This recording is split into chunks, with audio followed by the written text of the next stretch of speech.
कहीं जातिगत दंगे फसाद हो जाए, या धार्मिक उन्माद फैला दे, या राजनीतिक बयानबाजी हो जाए, लोग इसमें उलझ जाएं, एक 2 पन्ना का लाइन डाल दिया जाएगा कि पायलट की गलती थी, जबकि इसमें कोई भी पायलट की गलती नहीं थी।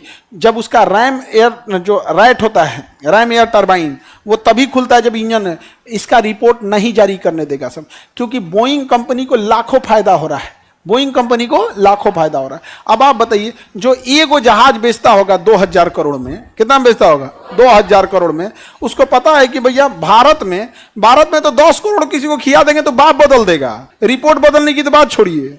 ऐसा यहाँ पे चोर मिलेगा, सब ईमान धर्म सब बेच देगा सब। यहाँ पे किसी को थमाएगा 100 करोड़, 100 करोड़ आप, 100 करोड़ आप, 2 बड़े लोग हैं मुंह बंद, ये 100 करोड़ एक्स्ट्रा, जो ज्यादा चिल्लाएगा 2-4 करोड़ बांटते रहिएगा, ठीक है, बाय। रिपोर्ट गया रिपोर्ट, कोई नहीं पूछते हैं यहाँ पे। हम तो अभी तक उस पर वीडियो नहीं बनाए कि रिपोर्ट आ जाए।